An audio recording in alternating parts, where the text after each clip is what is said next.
Tep.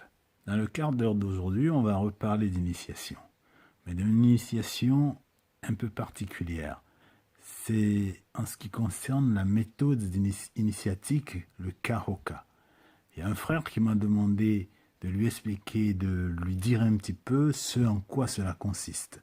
Alors, le Kahoka, dans le Kahoka, quand on parle d'initiation, c'est une méthode d'accompagnement. Et généralement, quand on entend le mot initiation, les gens ont tout de suite à l'idée que l'initiation va vous permettre d'acquérir un pouvoir, que par l'initiation, on va vous transmettre une mystique que vous allez pouvoir utiliser comme par magie. Mais l'idée dans le Kahoka, c'est que l'initiation est plutôt un éveil du soi. Et dans cette initiation, vous avez quelqu'un qui vous accompagne. Et cet accompagnateur est un petit peu comme un guide. Ce n'est pas un maître, parce que le maître est en vous-même. Et vous comprendrez que ici, dans le Kahoka, il y a un acte volontaire. Il y a la manifestation de la volonté du Hei. Et le Hei, c'est qui? C'est celui qui prend le chemin. C'est celui qui s'initie. Il s'initie à lui-même. Et en passant par cette méthode d'initiation qu'est le Kahoka, qui est basée, comme je le disais, sur le volontariat, la volonté d'accéder à soi-même. Donc, on fournit des efforts, et ces efforts-là, c'est un peu ce qu'on appelle l'ascèse. Ce sont des règles qui sont tirées de nos traditions et qui nous permettent de nous connecter par leur importance dans notre vie, par l'intégration qu'on en fait dans notre vie, d'accéder à ses propres forces, de s'y connecter en suivant la voie qui nous montre le chemin à suivre. L'initiation par le Kahoka est basée justement sur cela, montrer une voie, montrer une pratique. Alors, c'est pour ça que vous le verrez dans la définition même du mot Kahoka, c'est en fait une liaison. Il y a une liaison, deux mots qui sont liés. Le premier Kahoka signifie chercher dans le lien des traditions, chercher dans le lien avec la parole, le verbe. Kahoka. Ka, ça veut dire chercher. Ho, c'est ce qui est ancien, c'est ce qui est antique. C'est la parole, le verbe. Et ka, le dernier ka, c'est le lien. Et là, vous voyez, chercher dans le lien antique. Et ce lien, ce sont nos traditions. Et ensuite, vous avez le deuxième Kahoka. On a encore ce nouveau, ce deuxième mot qui signifie chercher dans les valeurs. Alors ici, le Ka du premier, c'est toujours la recherche. Le Ho ici, c'est la valeur. Et le Ka qui fait le lien. Donc, chercher dans les liens antiques, dans les paroles, dans les traditions, chercher dans les valeurs, les liens avec les valeurs. Donc, vous voyez que pour pratiquer le Kahoka, il faut forcément pratiquer une langue africaine. Et c'est très important dans ce rite initiatique. Ce qui, a priori, exclut certaines populations non africaines.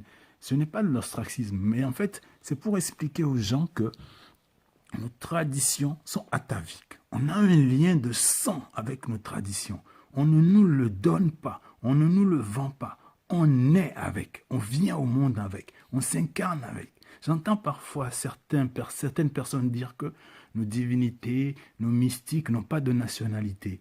Et en fait, ils utilisent cet argument pour justifier le fait qu'ils vendent nos mystiques, qu'ils vendent nos forces à des non-africains. Ce qui nous amène un peu dans le domaine d'une forme d'hérésie. Parce que ce n'est pas ostraciser les gens que dire que nos traditions africaines, nos divinités africaines sont bien africaines et sont de nos sangs. Parce que ces divinités-là, ces forces ont été révélées à nos ancêtres. Et les liens que nous avons avec nos ancêtres, ce sont des liens de sang, des liens ataviques. C'est-à-dire qu'on est avec. Personne ne vous le donne, personne ne vous le vend. Vous avez ça en vous et c'est une force. Quand tu vas chercher une force ou un esprit avec lequel tu n'as pas de lien, c'est que tu vas l'acheter, tu vas faire une alliance. C'est pas pareil que quand tu nais avec. Donc, Et d'ailleurs, l'expression en B qui signifie cette opération de faire alliance se dit Aïsabo, ça veut dire aller faire alliance avec une mystique. Et celui qui te vend cette chose, ou d'ailleurs, c'est-à-dire le fait que la personne te donne cette chose, c'est-à-dire que s'abonner, c'est-à-dire que vendre une mystique à une personne. Le ça ici, c'est le fait de vendre, c'est le fait de faire alliance. Donc, dans l'alliance, il y a un échange. On donne l'un l'autre quelque chose en retour. Donc, vous voyez qu'il y a un effet de commerce, d'achat et de vente. Ce qui n'est pas bien vu dans nos traditions. Parce que d'ailleurs, quand on parle de quelqu'un, dans nos traditions, on dit que la personne sabot, les gens n'apprécient pas ce jeu. Depuis l'Antiquité, nos ancêtres n'ont jamais aimé ce genre d'exercice. Donc, de la transmission de nos valeurs ataviques à d'autres personnes qui ne sont pas de nos origines. Donc, c'est exclu. Mais par contre, il peut arriver qu'un Africain aille se faire initier auprès de notre peuple. Il y a une permissivité à ce niveau. Pourquoi? Parce qu'on considère qu'à l'origine, nous sommes un.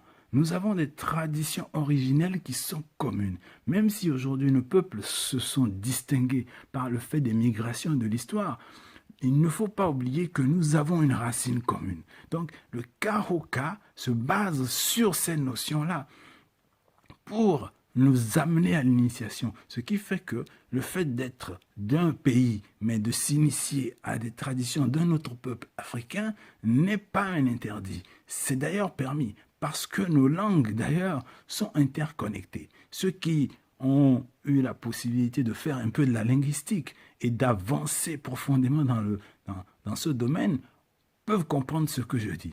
Donc le Kahoka, comme je le dis, est une technique qui est basée sur la pratique de rituels méditatifs et invocatifs qui permettent à l'initié d'éveiller ses facultés ontologiques, qui lui révèlent ses forces. Et ce qui est intéressant ici, c'est que cela exclut toute manipulation, tout essai de mensonge. Parce que généralement, les gens qui veulent faire de la spiritualité, certains viennent avec des esprits un peu tordus, et osons le dire, qui pensent manipuler leur accompagnateur, pensant que en faisant ceci, l'accompagnateur va leur permettre d'accéder à ça. Non, ce n'est pas l'accompagnateur qui vous permet d'accéder à quoi que ce soit, mais c'est vous-même et avec votre esprit. Donc, quand vous pensez que vous manipulez l'accompagnateur, vous vous trompez, c'est vous-même qui vous noyez. Le Kahoka, à cet effet, exige une précision et une rigueur. Je l'avais dit la dernière fois dans l'éducation et l'initiation qu'il y a deux traits de caractère qui sont importants. C'est la précision et la rigueur. Donc, et dans cette précision et rigueur, il y a une soumission à soi, une soumission aux règles de l'esprit, parce que l'esprit est supérieur. Et cet esprit, on le retrouve dans les traditions. Donc, le Kahoka est une méthode de renaissance et d'élévation étape par étape. On ne peut pas brûler les étapes. C'est comme quand on marche, on monte les marches d'un escalier. Pour accéder à un étage, on prend les marches une à une. On ne peut pas sauter de marche. C'est se bloquer. C'est stagner. Celui qui va essayer de faire ça, il veut essayer de brûler les étapes. Il va essayer de court-circuiter, de tricher. Mais on ne triche pas avec l'esprit. Parce qu'on n'obtient que ce qu'on mérite. Ce qui est lié à l'ascèse, aux efforts qu'on fait. Certains peuvent aussi être bloqués du fait de peur et de préjugés qu'ils ont intégrés. Parce que parfois, il y a des gens, on le voit dans leur parcours, tout d'un coup, ils se bloquent, ils ne veulent plus avancer parce qu'ils ont peur. Ils ont peur de découvrir eux-mêmes ce qui est en eux. Parce que cette force dont ils n'arrivent pas à découvrir les contours leur fait peur. Cette force, la connexion à soi, fait peur. Et certains restent bloqués et ils ne veulent pas se découvrir, ne veulent pas connaître les forces qu'il y a en eux. Et parce qu'ils sont raccrochés parfois à la vie mondaine ou à des illusions, à des choses qui les rendent faibles et qui en fait les tuent, on en arrive à avoir peur de sa force, de notre propre force, qui nous devient étrangère et source de peur. Et là, on fuit, on repousse. Et on en arrive même à se détester et en fait à détester ses origines. Or, cet esprit qui est en nous et que on appelle dans le Karoka, dans la force, l'esprit danseau, c'est ça qui nous tient. Le dent, je l'ai expliqué la dernière fois, c'est le serpent. Mais quand on dit dent, c'est être partout. C'est-à-dire que on retrouve les traits de caractère qu'on donne au divin. Le fait que l'esprit soit partout, l'esprit sache tout et l'esprit soit puissant. Donc il y a cette trinité-là. L'esprit danseau comporte ça en soi. Et nous tous, en tant qu'individus, on a cet esprit-là en nous. Alors, seul celui qui a le courage de l'esprit peut aller se confronter à lui-même pour se reconnaître. Ce n'est pas un affrontement, comme on le verrait dans les religions. Vous verrez par exemple dans la Bible, on vous parle de Jacob qui a affronté Dieu. Non, en fait c'est une confrontation pour atteindre une plénitude, parce qu'il y a fusion de l'être matériel avec l'être immatériel, l'esprit. Une confrontation, fusion. On fait un avec soi. C'est le seul chemin qui nous amène à la plénitude, en fait. Et c'est là où on doit voir que nous avons un potentiel qu'il faut développer. Et pour ça, il faut revenir à nos traditions. Il faut vaincre son ego, dépasser son ego. Parce que l'ego, c'est ce qui fait que l'être humain veut se substituer à l'esprit, à la force de l'esprit, à la puissance du divin qui est en lui.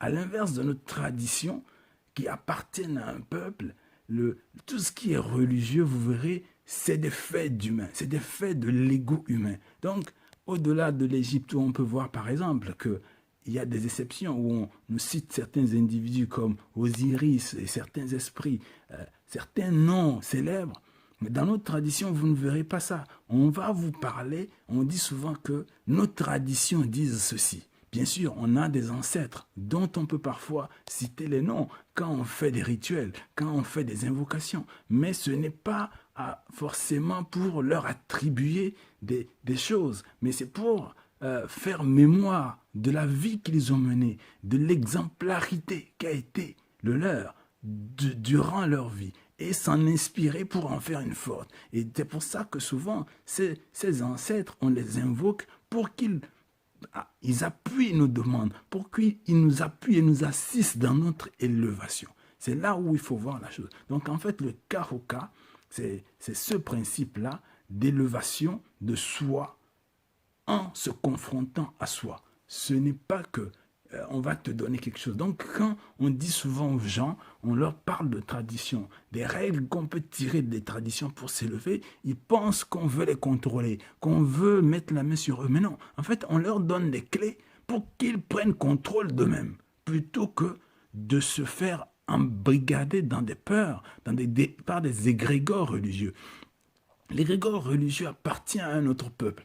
Et ce peuple est venu avec une idée. L'idée de vous dominer, de nous dominer. Et quand on adopte ce genre d'esprit, de spiritualité, de ces égrégores religieux, ça veut dire qu'on accepte d'être dominé. On se laisse dominer. On se rend sans livrer combat. Or, le Karoka nous permet de nous confronter à nous-mêmes et d'être nous-mêmes l'arme qui va s'opposer aux égrégores religieux. On développe un aura qui nous lie à nos racines et qui nous élève. Et en nous élevant nous-mêmes, nous élevons un tout, le peuple duquel nous sommes et dont nous faisons la fierté tout en étant fiers de ce peuple-là. Voilà comment nous devons revoir les choses. La question de l'initiation, la question de la spiritualité. Hotep.